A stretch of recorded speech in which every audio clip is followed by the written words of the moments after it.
C'est un jour un peu spécial pour Philippe Fruitier. Le photographe aérien prend sa retraite. Bon, ça va le faire. C'est le dernier vol à bord de son avion. Il y a des beaux gros nuages noirs, là, mais ils s'en vont. On va avoir une super lumière. Ce qui est bien ici, c'est qu'on voit tous les environs. En étant ici, moi, je peux te dire le temps qu'il fait sur la côte, sur Cambrai, à 40 km d'ici, sur l'île. Là, il ne faut pas y aller. On a vraiment un panorama complet de la météo de la région ici, en visuel. Commande libre et dans le bon sens. GPS OK. Et bien, il n'y a plus qu'à. C'est parti pour un vol de près de 2 heures au-dessus des terres agricoles du Pas-de-Calais et du Nord. Moi, je dis toujours, quand tu voles, tu ouvres un livre d'histoire ou de géographie. Tu peux te rendre compte de choses qu'en prenant de la hauteur, de cette façon-là. Quand tu es au ras des pâquerettes, tu ne te rends pas compte de l'ampleur des choses. Et puis c'est beau, hein. Voler, c'est quand même le rêve de tout le temps des hommes. À bord de son ULM, il est à l'affût. Un chasseur d'images qui attend le moment opportun pour déclencher. Ici, dans les Hauts-de-France, il sait parfaitement où elle est. Voilà, elle vient là. On la voit arriver, la photo. Voilà. Regarde. Il y a vraiment une belle lumière là. Vue d'en haut, la nature n'est pas la seule à dessiner les paysages qui se trouvent juste sous nos pieds. Des tableaux incroyables. Les agriculteurs sont en fait des artistes qui s'ignorent parce qu'ils sculptent ces paysages sans s'en rendre compte. Et en fait, pour moi, pour le photographe que je suis, c'est une vraie merveille, quoi. Très fier de son plat pays, il sait que sa région natale souffre d'une image moins clinquante que celle de la Côte d'Azur, par exemple. Quand on veut montrer la beauté de la France, on parle de plein de régions, mais jamais des Hauts-de-France. Les Hauts-de-France ont en fait mauvaise réputation, une réputation de gris, de terne. Or, regarde ces couleurs, c'est magnifique. Et moi, j'aime montrer ça. Comment sublimer cette terre composée aux 2/3 de champs? Une vie entière à révéler la beauté des lieux, mais aussi ses fragilités. Et c'est vrai, quand on voit ça comme ça, on se dit, mais il n'y a pas de problème, tout va bien. Ben si, par moment, on se rend compte qu'il y a vraiment des symptômes qui ne se trompent pas, quoi. Des symptômes qui se voient, comme ces longues traînées. Ce sont des traces des dernières coulées de boue. Aujourd'hui, effectivement, on est traumatisé. Je ne suis pas le seul. Dans la commune, on est une quinzaine de personnes à avoir été sinistrées. Personne ici n'avait vu un tel spectacle désolant. Oh, le carnage! Les agriculteurs en première ligne sont désemparés. Le phénomène, avec le dérèglement climatique, risque de prendre de plus en plus d'ampleur. Autre fléau, cette fois-ci, pour les pêcheurs qui voient, avec la hausse des températures, leurs ressources menacées. L'incertitude pèse sur l'avenir de leur filière. Nous, ce qui nous inquiète, c'est sûr, il y a d'abord le réchauffement climatique, parce qu'on ne sait pas sur quel pied danser.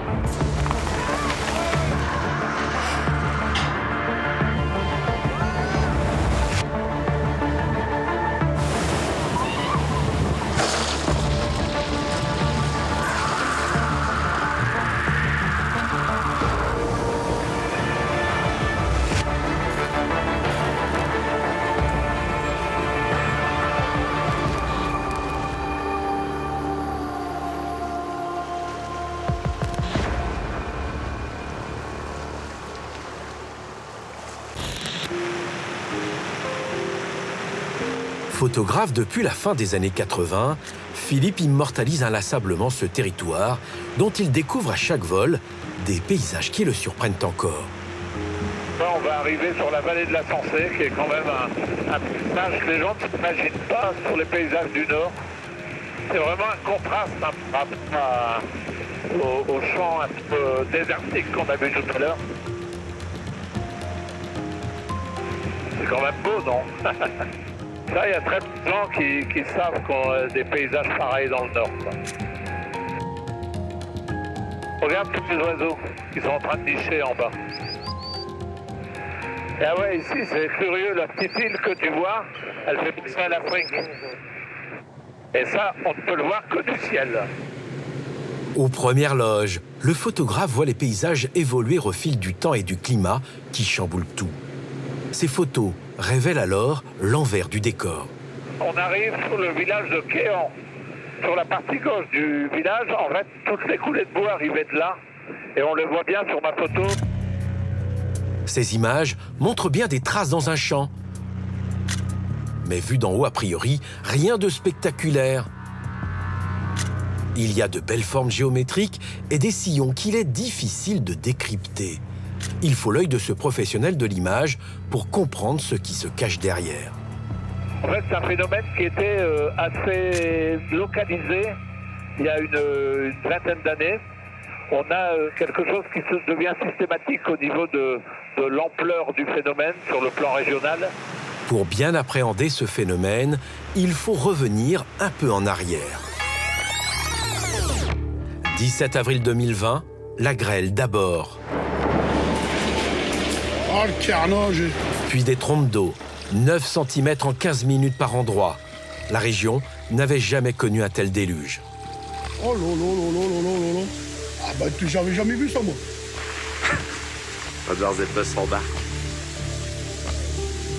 Ce drame est toujours présent pour le maire du village de la commune. Donc ce soir-là, on a eu une coulée de boue qui est arrivée ici, qui a descendu. Une autre coulée de boue qui est arrivée là-bas, qui l'a rejoint. Et qui est partie donc direct dans le garage. Un véritable torrent de boue, un tsunami. Je me souviens, donc après j'avais mesuré 1,40 m de boue dans le sous-sol. Les 2 voitures étaient à l'intérieur, bien sûr détruites. Tout ce qu'on peut stocker dans un sous-sol donc a été détruit. Ben aujourd'hui, effectivement, on est traumatisé. Je ne suis pas le seul. Dans la commune, on est une quinzaine de personnes à avoir été sinistrées. Et lorsqu'arrive un orage, écoutez, on a les jetons. Quand on est à l'extérieur, on sait que l'orage est dans le secteur, on est encore plus inquiet et on vient très rapidement chez soi. Parce que ce qu'on a vécu là, ça nous a traumatisés. Tout le monde a encore ça en tête. Quand les secours arrivent sur place, ils découvrent une scène qui dépasse l'entendement. Il nous a fallu des moyens avec des embarcations pour pouvoir accéder dans les habitations pour voir s'il n'y avait pas de personnes à mettre en sécurité. Et là, on voit bien, au fur et à mesure des images, toute l'ampleur que ça prend dans les 12 ou 13 communes. Sur cette photo-là, bien, à un moment donné, ce sont les boues qui s'agglomèrent à l'eau. Les pompiers sont vite dépassés par la nature même de la catastrophe. En fonction de la force à laquelle la coulée de boue s'étend, ça paraît inarrêtable malgré l'ensemble des moyens techniques que nous avons, les moyens humains que nous avons. On est toujours malheureusement confronté à des situations comme celle-ci climatiques qui deviennent de plus en plus fréquentes et qui dans certaines situations sont difficilement traitables. Le village complet, ça vient tout des champs, ça. Ça vient tout des champs.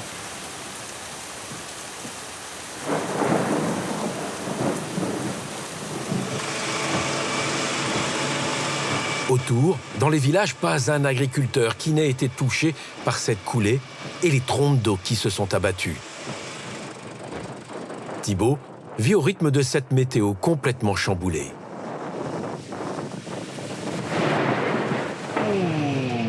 Il y en a quand même une belle qui arrive.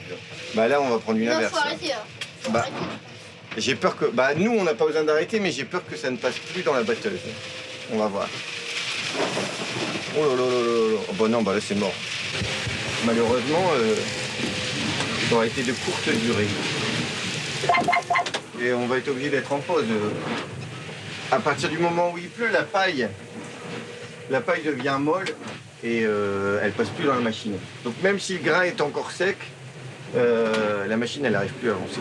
Donc là on vide la machine et puis on rentre à la maison. Impossible de poursuivre la moisson. Il faut très vite transporter le blé jusqu'à la coopérative. On va faire une pause. T'as qu'à bouger l'enrouleur en attendant. Bah à la place d'à côté.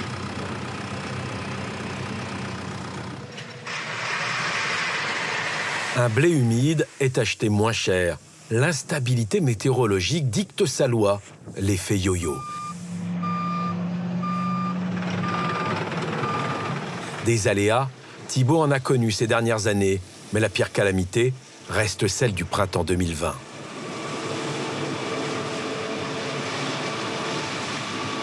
Pour revenir à 2020, la coulée de boue, elle a vraiment suivi ce chemin. Alors, on ne se rend pas bien compte, ici, on a l'impression que c'est plat, mais on est quand même en fond de vallée. Ici, elle a inondé ces 2 maisons qu'on voit là en bas de village, et après, elle a continué vers Villers, qui se trouve derrière nous. Et c'était vraiment un torrent, et ça a coulé comme ça pendant 2-3 heures, et c'était bien sûr inarrêtable. Tous les semis de printemps étaient réalisés, et on a effectivement, cette terre, elle a été soufflée, et puis ramassée et emportée par la vague d'eau. Et ça faisait comme une boue liquide qui partait des champs, et ça faisait des rigoles dans les fonds de vallée.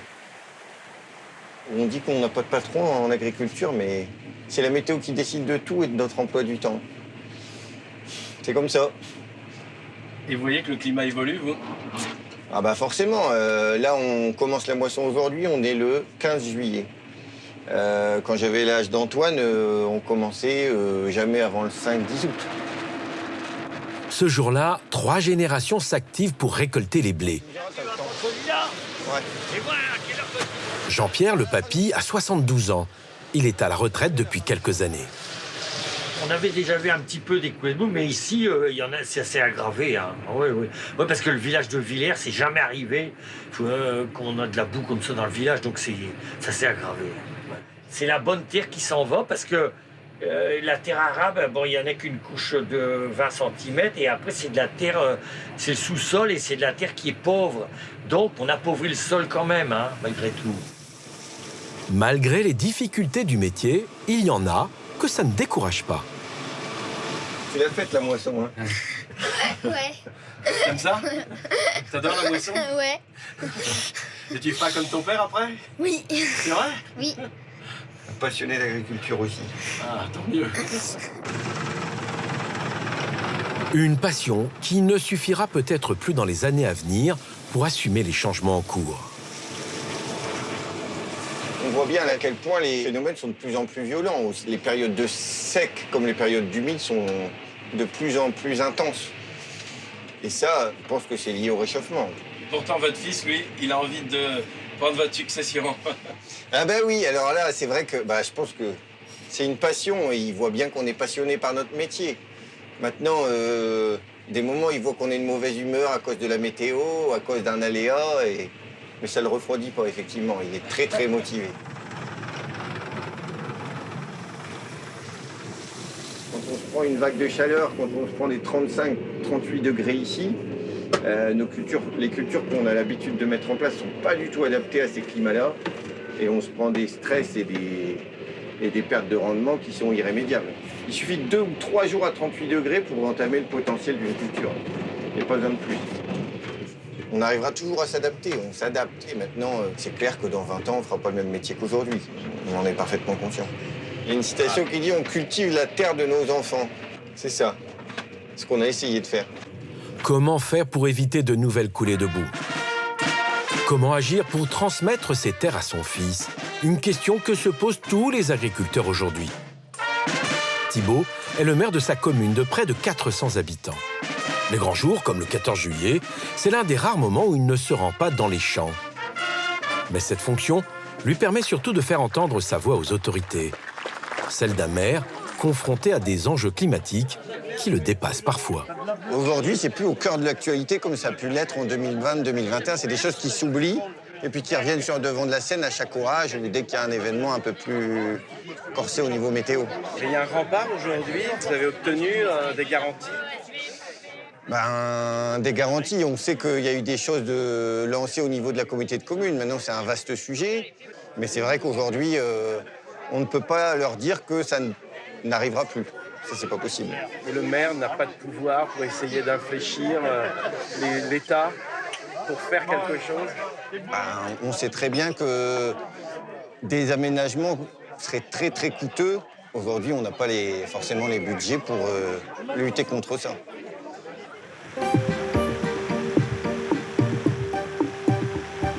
Nous retrouvons Philippe Fruitier. Vu d'avion, on comprend mieux comment ce phénomène peut être aussi dévastateur. On voit un peu l'architecture paysagère de notre région. Donc on voit déjà qu'il y a des grandes parcelles qui sont à nu, qui sont découvertes.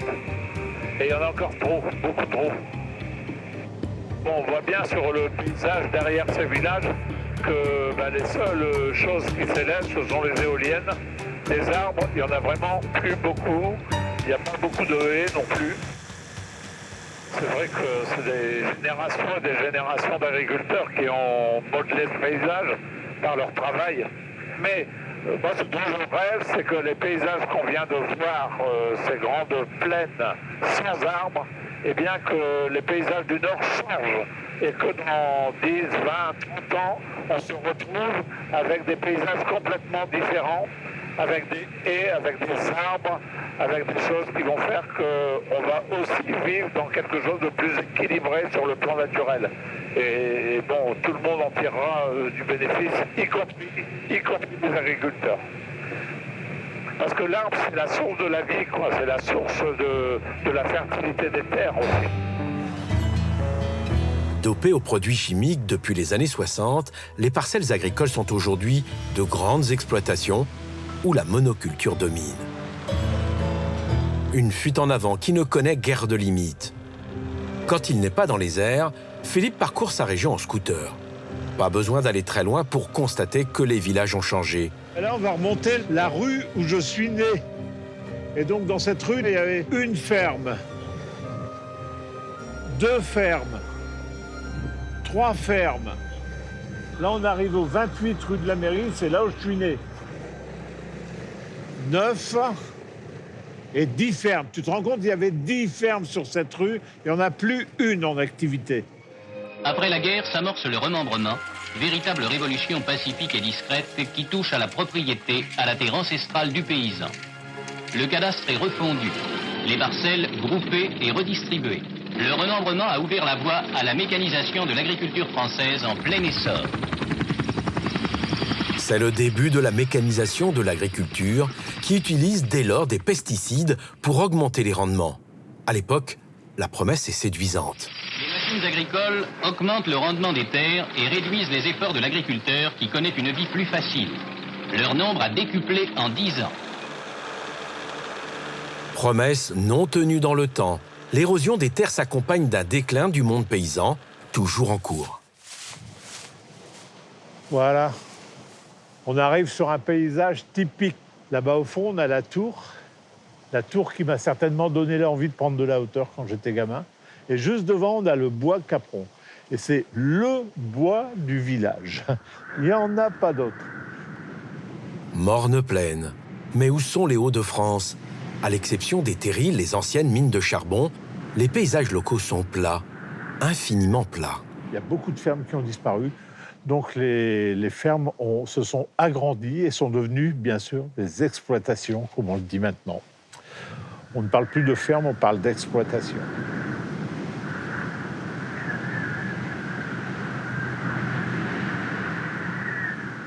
On n'entend plus beaucoup d'oiseaux. Hein. Maintenant, il faut aller en ville pour entendre des oiseaux, parce que c'est là où on trouve les arbres. C'est là où on trouve la diversité de la vie. Et malheureusement, ici, on est plus dans un... J'ai presque envie de dire un désert. Ces 40 dernières années, le nombre d'oiseaux a chuté de près de 25% en Europe. 800 millions d'oiseaux ont disparu.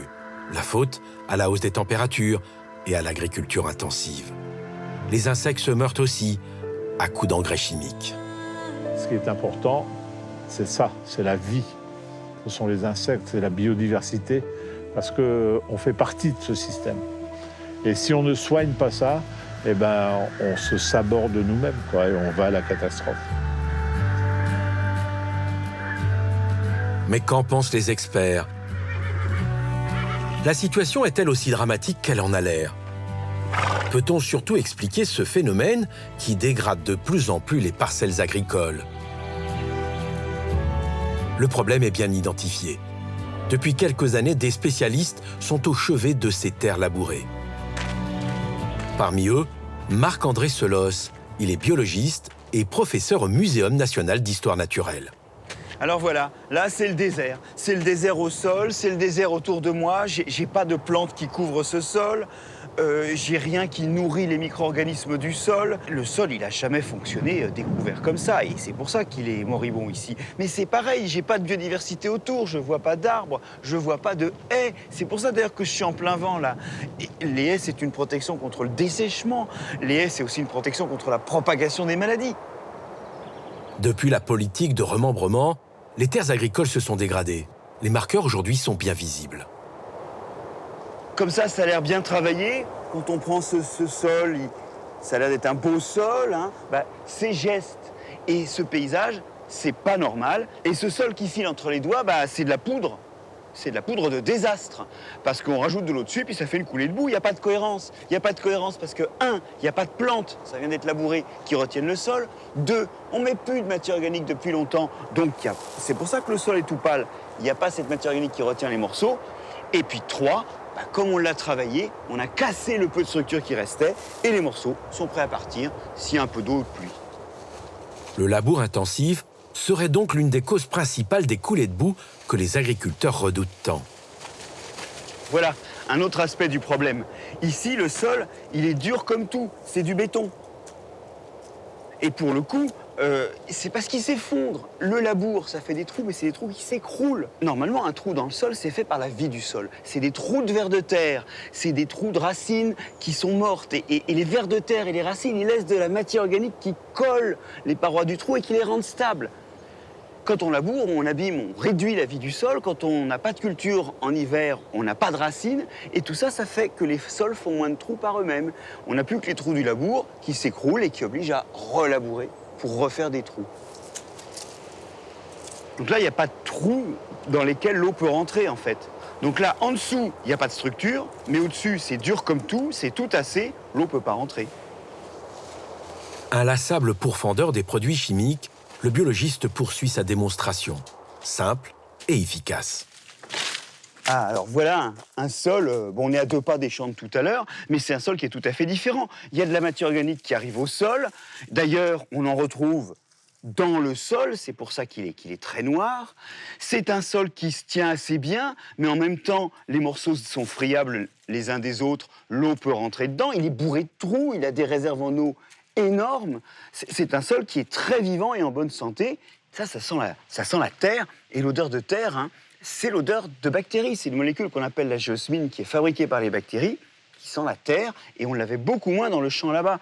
C'est cette odeur d'ailleurs qui passe dans l'air quand il pleut et que l'eau envahit le sol, et qui fait cette odeur un peu particulière qu'on a après la pluie. Ah, ça par exemple, on voit très bien là, ça, cette espèce de surface un peu texturée, c'est une crotte de vers de terre. Tous les grumeaux qu'on a là, c'est des crottes de vers de terre. C'est un sol qui est façonné par la vie. Peut-on faire revivre les sols impactés par le labour et les produits phytosanitaires? Peut-on faire renaître la biodiversité? N'est-ce pas trop tard? Pour Marc-André Selos, rien n'est irréversible, mais il faut des actions radicales. On arrête le labour.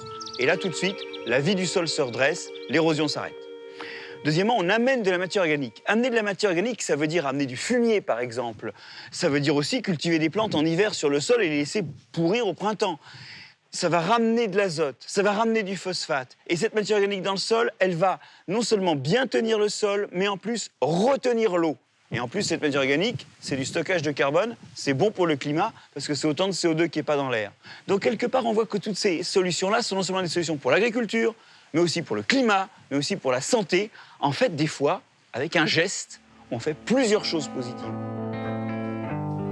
Des gestes qui impliquent un changement de pratique. Fini alors l'agriculture intensive. Est-ce possible? Pour le moment, les autorités lancent un plan ambitieux avec la plantation de 50 000 km de haies. Cela sera-t-il suffisant?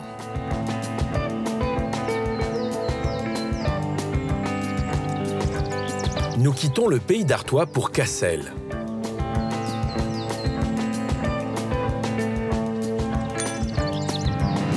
Dans les Hauts-de-France, ils sont de plus en plus nombreux à croire à une agriculture plus résiliente, comme Antoine Clenet. On a quand même de jolis coteaux dans ce plat pays.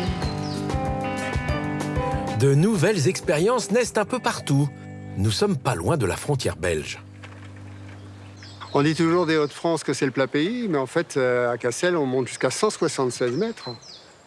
Les Romains avaient déjà planté de la vigne ici. Apparemment, il en restait encore jusqu'au milieu du XXe siècle. C'est un endroit idéal pour la vigne. On a des coteaux exposés plein sud ici, avec un bon ensoleillement, un vent qui dessèche. On devrait obtenir un bon vin. Pour que les vignes puissent s'épanouir ici, Antoine a dû s'adapter. Ici, on va faire 1360 pieds sur un demi-hectare. On a un terrain qui est très humide l'hiver et très sec l'été. Il dessèche en quelques semaines. On paille avec de la laine de mouton qui va bien garder l'humidité au-delà de l'hiver et qui va limiter l'enherbement. Et alors, autre intérêt de la laine de mouton, c'est que c'est un très bon répulsif pour les chevreuils. Nos amis les chevreuils. Il y en a beaucoup ici? Ah oui, il y a quelques hardes dans le coin et qui sont très, très beaux. C'est très agréable de partager le territoire avec eux. La seule chose, c'est qu'ils ont tendance à être un peu trop gourmands. En mettant de la laine de mouton, on limite le risque de prédation sur la vigne. Il est accompagné par Jacek, un vigneron amateur qui a planté des vignes pas très loin d'ici. De ce que tu as fait là. Si tu laisses comme ça va se bien développer, il n'y a pas de problème. Sauf qu'il y a une bestiole qui va... C'est tout l'intérêt de la laine de mouton. Moi ici, l'idée, c'est que les pieds ils montent à 2 mètres, en gros, qu'on puisse passer en dessous d'une canopée complète de vignes. Jusqu'au XVIe siècle, le nord de la France était une terre viticole qui est tombée en désuétude au fil des années. Ces parcelles-là, elles sont exposées au vent séchant qui viennent du sud et de l'est. Et du coup, en conduisant bien la vigne, j'espère pouvoir garder un degré d'humidité raisonnable et limiter ainsi les risques de maladies fongiques. La difficulté ici, c'est de gérer le taux d'humidité. Parce qu'avec le taux d'humidité, il y a la question des maladies, notamment le mildiou, qui est très implanté dans la région. Pour le combattre, il faut trouver le moyen de sécher les cultures. Et il y a 2 solutions, le soleil et le vent.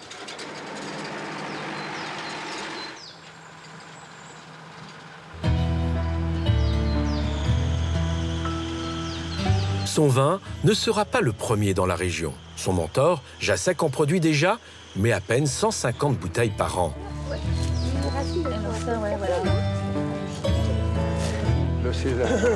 Ce jour-là, dégustation du millésime par un caviste professionnel.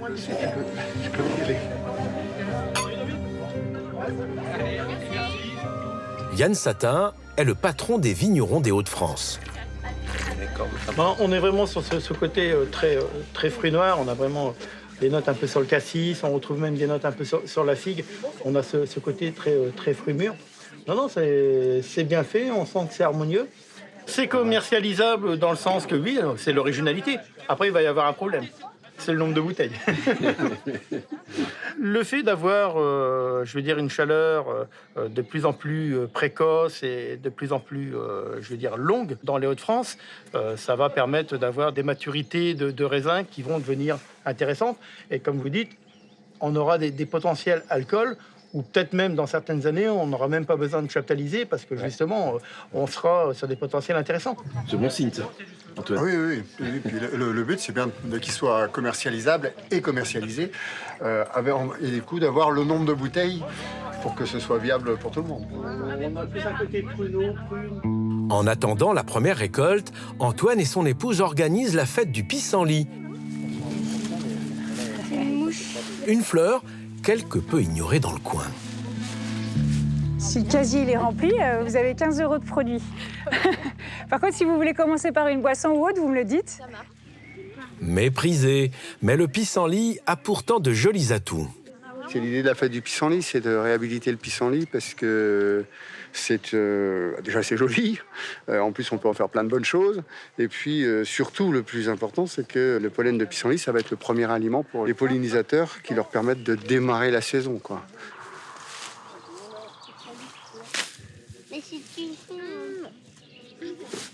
Les feuilles servent à faire des salades, mais ici, personne n'en mange. Hein. Quelques vieux paysans en mangent encore, mais sinon, le pissenlit, on essaie de l'éradiquer. Pourquoi? Parce que c'est réputé être une mauvaise herbe. Ici, on ne dit pas une mauvaise herbe, on dit une ordure dans la région. Et les mauvaises herbes sont appelées des ordures et les insectes en général, mais enfin les nuisibles sont appelés de la vermine. C'est dire si le rapport à la nature est pacifié, quoi. Céline et Antoine sont des néo-ruraux. Ils viennent de s'installer dans le village. Le couple a changé son mode de vie. Aujourd'hui, ils se mettent à la permaculture avec un leitmotiv, protéger la terre et le vivant. Tu bois la bouteille ou tu veux un verre? Un verre, ça suffit. Ça valait le coup comme cueillette, hein? Bah oui. Après, je peux vous faire goûter avec les pissenlits, parce que ce soir, les fleurs, je vais les transformer. Je peux vous faire goûter la gelée, les raisins, non, les raisins, la liqueur, peut-être pas pour les enfants, la marmelade, ou si vous voulez goûter. Voilà. Merci. Vous m'auriez dit il y a 5 ans que j'allais avoir 50 références produits de confiture, de sirop, j'aurais rigolé, quoi. Ah bon, d'accord. Et alors? Ouais, Voilà. Merci. Régalez-vous. Merci bien. Et pour la vigne, qu'en sera-t-il? Va-t-elle donner ses premières grappes? La récolte sera-t-elle prometteuse? 2 mois plus tard, nous revenons à Cassel pour les vendanges. Il n'y en a pas non plus. Ah, les premières grappes. On va pouvoir faire une première vendange symbolique. Oula, mais c'est toute petite. Ah bah de toute façon, c'est du Sangiovese Piccolo. Hein. C'est un cépage qui fait du petit grain. On a mesuré le taux de sucre la semaine dernière et ça commence à être pas mal.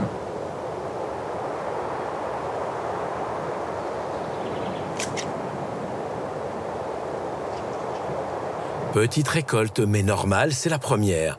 Il faut attendre encore quelques années avant qu'elle ne donne le meilleur. Pour se rassurer, Antoine se rend chez Jacek, celui qui l'a initié au travail de la vigne. C'est pareil, Jacek? Ah ouais. On va faire les vendanges. Ouais, ce week-end, Voilà. ça va être bien. Là. Ah oui, t'as jolie grappe. Hein. Et Ah, bah, les miens sont comme ça, tu vois. Ouais, ils sont beaucoup plus fournis, beaucoup plus gros. Ça, c'est ici, clair. là, c'est 25 ans, là, à peu près. Les pieds, donc, tu vois, ça donne déjà... Bon. C'est toujours piccolo, c'est Sangiovese Piccolo. Mais les tiens sont piccolo, piccolissimo, ou je ne sais pas. Piccolino.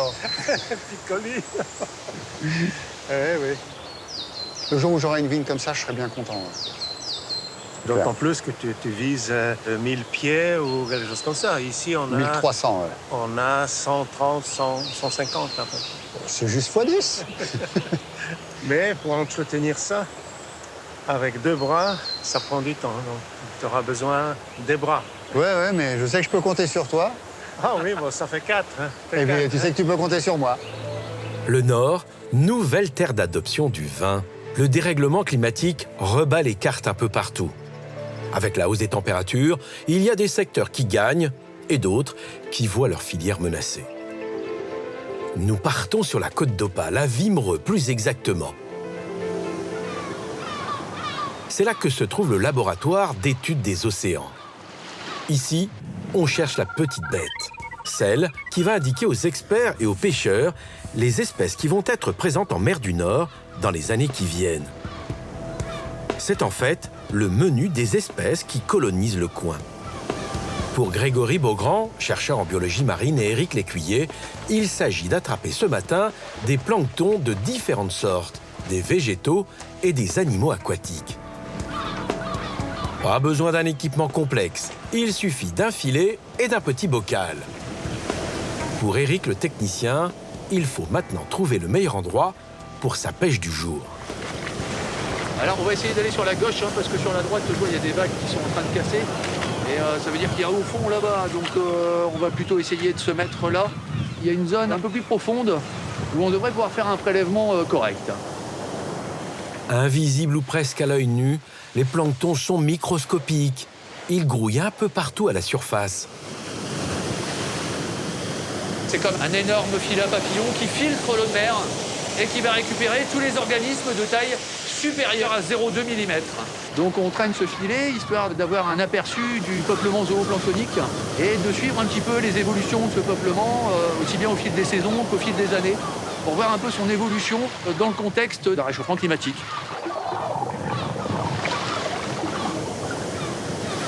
Certaines espèces sont des sentinelles du réchauffement climatique, des indicateurs de l'évolution de la température de l'eau et des espèces qui vivent ici. On est un peu dans les conditions limites, c'est force 5, hein, grosso modo, en vent de sud-ouest, puisqu'après, il y a des vagues qui sont trop fortes. Ah, ça peut être dangereux, oui, bien sûr. C'est pour ça on est toujours à 2 pour faire l'échantillonnage. Ça permet qu'il y en a un qui surveille, que l'opérateur aille bien, et puis qu'il n'y ait pas d'accident, qu'il ne tombe pas à l'eau, ou qu'il ne soit pas emporté par le courant, qui quelquefois peut emmener également vers le large.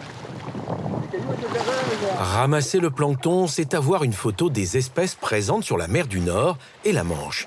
Mais cela permet aussi de voir l'évolution de la ressource.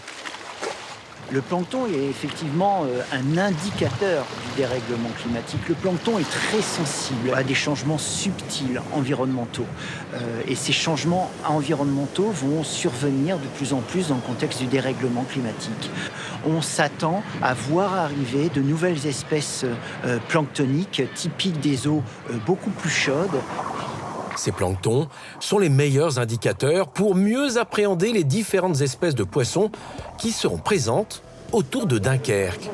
Voir dans des conditions comme ça, qu'est-ce que ça donne? On va regarder complètement, on va regarder pour...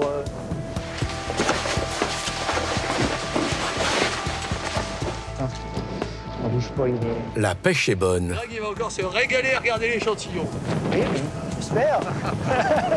Tu prends l'échantillon, toi, c'est ça qui est précieux pour faire un océan. Aujourd'hui, pour la plupart des scientifiques, l'obsession est de limiter son empreinte carbone. Avant, on utilisait le sépia, c'est-à-dire c'est un bateau d'une douzaine de mètres, et on échantillonnait le zooplancton à bord du sépia, mais comme ça consomme, c'est un bateau qui consomme du carburant, et donc on essaye de voir si on ne peut pas faire autrement pour être un peu moins impactant sur la planète.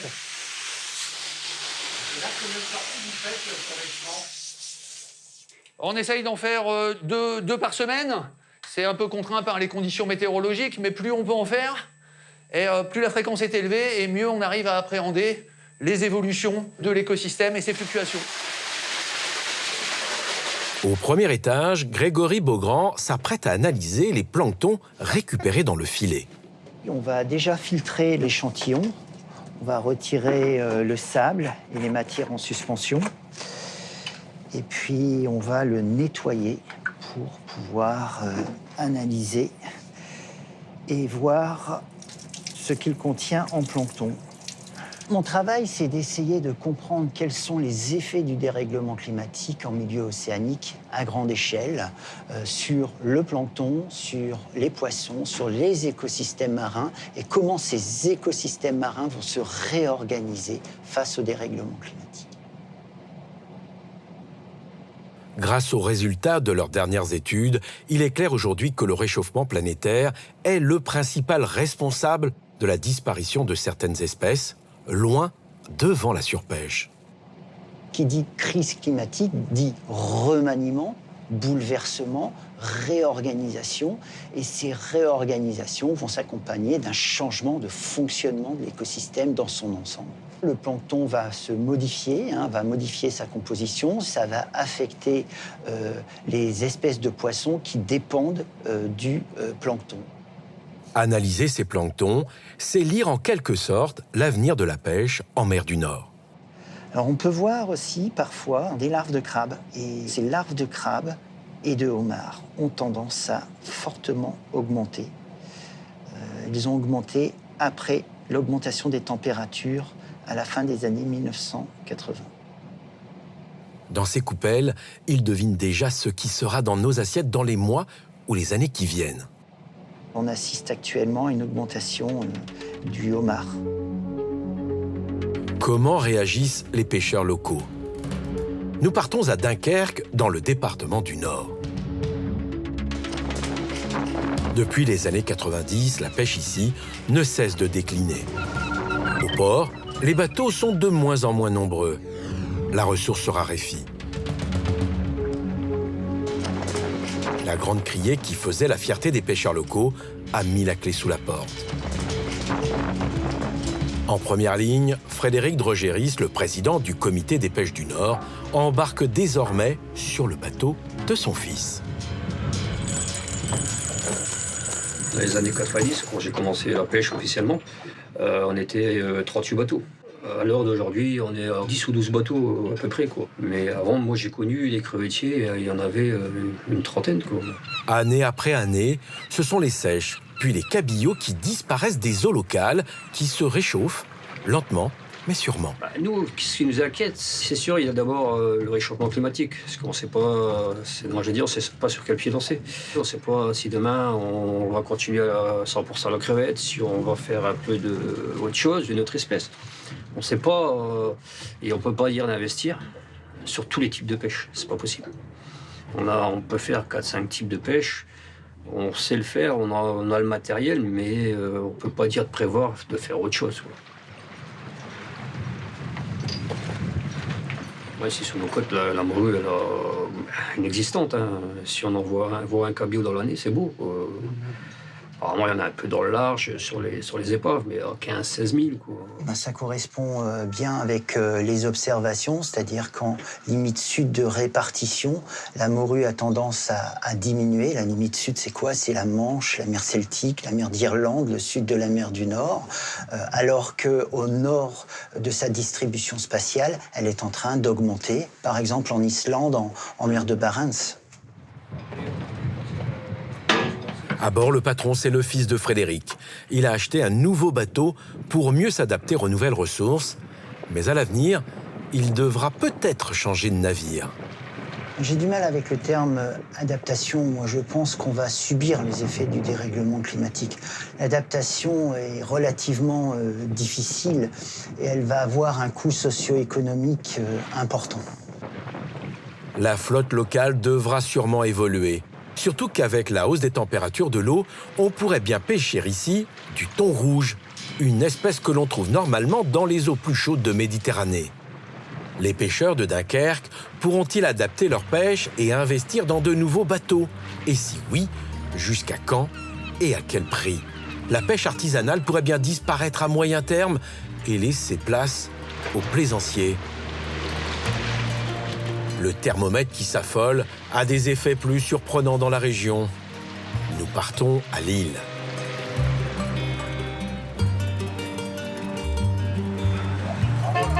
Qui aurait pu imaginer dans le nord de la France des températures flirtant avec les 37 degrés, comme ce fut le cas en 2003. Un record qui sera battu en 2019.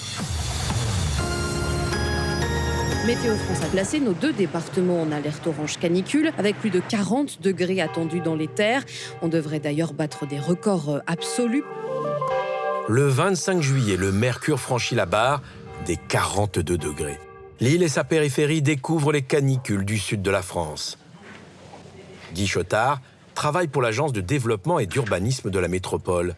C'est lui qui a commandité l'étude qui va en surprendre plus d'un localement. Alors, ce qui se passe, c'est qu'à partir des données de 2016, nous avons modélisé en 2022 les aléas des îlots de chaleur urbains. Et vous vous rendez compte donc, que l'île est entièrement aménagée, construite, avec beaucoup d'infrastructures. Donc ici, vous avez la citadelle qui est un peu le poumon vert et îlot de fraîcheur de la ville. Tout le reste, vous le voyez, est rouge, donc ça va venir impacter fortement les résidents, les travailleurs, et le minéral va venir capter la chaleur solaire et la restituer progressivement dans l'ensemble de la ville.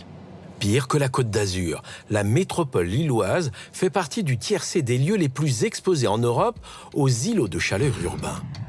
Voici un schéma qui montre ce phénomène. Quand la température affiche en journée les 36 degrés à Lille, il fait 38. À la campagne, 34. Et que se passe-t-il la nuit? La température baisse à peine en ville, 33 au lieu de 38, alors que dans la campagne, elle tombe à 25 degrés. Alors au départ, les élus ont été surpris de voir que, y compris à Lille, on était frappés par le phénomène et d'une telle ampleur. La ville de demain, les élus y pensent. Voici ce qu'ils ont demandé à des architectes très engagés. Avec le projet Imaginons le futur, l'agence a imaginé en 2051 comment on va pouvoir s'adapter au réchauffement climatique de façon positive. Donc en imaginant une densité d'habitat qui permette de vivre ensemble, l'agriculture urbaine. Vous avez aussi une réflexion sur la gestion de l'eau, avec le problème de sécheresse qui va nous frapper de plus en plus. Pourquoi pas des vignes, même dans la métropole lilloise. L'énergie renouvelable. C'est un projet complètement utopique qui veut aider en fait à se projeter vers un avenir plus positif. Puisque souvent dans le réchauffement climatique, on est plutôt dans la dystopie. Là, on voulait aussi dire qu'on pouvait imaginer autrement et mieux l'avenir pour 2051. Pour Guy Chotard, il existe déjà un quartier construit dans cet esprit. Pas besoin d'aller très loin. Sur les toits de l'agence, on peut voir des principes d'aménagement qui vont nous permettre de voir ce qu'on entend par ville résiliente. Vous avez des toitures végétalisées, un aménagement de 22 hectares de résidences et de bureaux dans une approche multifonctionnelle. C'est donc un exemple d'adaptation. Pour moi, ça représente un petit bout de futur dans le présent. Des principes d'aménagement qui vont devenir des principes courants d'ici les prochaines années. Voilà, dans ce qu'on ne pouvait pas encore bien voir de la terrasse, vous le voyez donc ici au sol, les petites cours intérieures végétales publiques, donc qui permet en fait aux habitants à la fois de se protéger du soleil l'été, venir se reposer. Voilà un aménagement qui a facilité le retour de la biodiversité. Puis vous pouvez entendre les petits oiseaux qui chantent. Le réchauffement planétaire nous oblige à repenser les principes d'aménagement. Donc à la fois remettre un peu plus de nature en ville, se protéger des rayonnements solaires, faciliter les transports doux. Une exception dans un monde minéral. Les bâtiments de Lille et de sa métropole sont construits en béton, en ciment et surtout en briques. Le matériau symbole de la région. Ici, peu d'espace vert. La ville étouffe. Donc voilà, vous avez l'illustration d'un grand ensemble bâti entièrement en briques, avec des poutres en béton, qui est fortement exposé l'été, avec le rayonnement solaire, avec une façade plein sud et une grande surface plein est, plein ouest.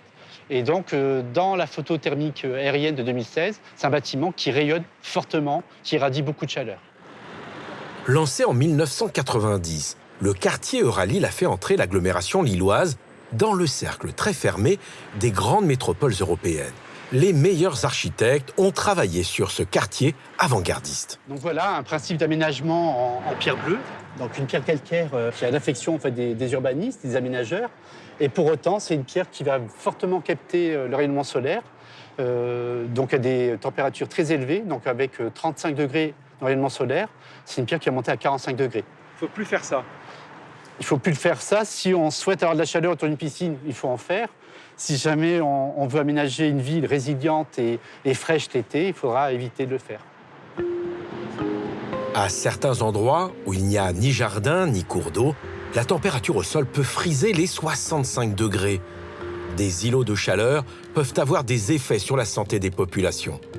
Dégâts collatéraux sur les personnes les plus fragiles, les bébés, mais aussi les seniors. Dans le centre de Lille, il y a l'hôpital privé Saint-Vincent de Paul. Nous sommes dans le service de gériatrie. Ça va, Juliette? Ça va et toi? On peut faire un point sur les patients? Pas de soucis. Mathilde Falk est médecin. Après chaque canicule, elle voit arriver de nouveaux patients. Bonjour, messieurs. Bonjour, madame. Ça a été difficile, la chaleur, là, à la maison de retraite? C'était difficile. Bon, est-ce que dans votre maison de retraite, il y a une pièce qui est plus fraîche? Non, on avait la possibilité d'aller à l'ombre. D'accord. C'est déjà ça. Mais alors, il y avait peu d'endroits où il y avait de l'ombre. Ah. Monsieur, en fait, il est hospitalisé parce qu'il a fait une chute. Et donc, la chute s'est compliquée d'un hématome. Il y a eu 4 décès en 3 semaines. Là. À la maison de retraite? À la maison de retraite. Et à cause de quoi? À cause de la température.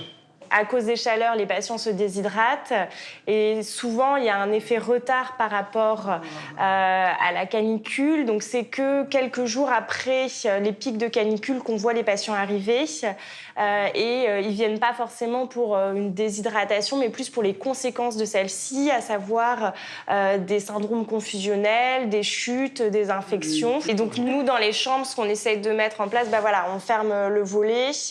Il y a un film qui a été installé sur les vitres qui permet de diminuer de quelques degrés la température.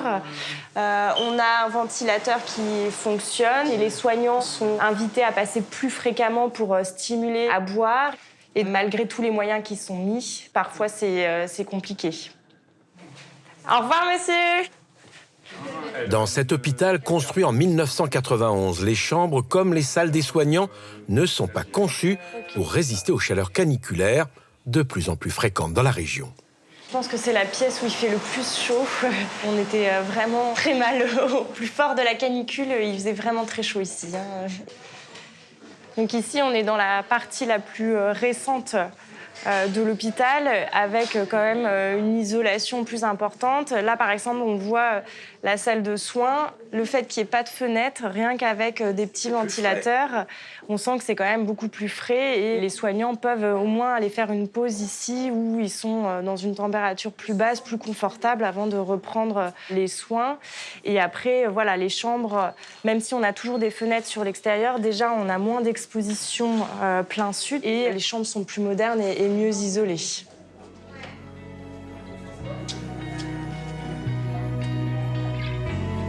La région va devoir s'adapter au dérèglement climatique et à la chaleur qui remonte de plus en plus du sud vers le nord. Seuls ceux qui vont appréhender la ville et la campagne autrement pourront tirer leur épingle du jeu. Un nouveau monde à construire, plus végétal et moins minéral.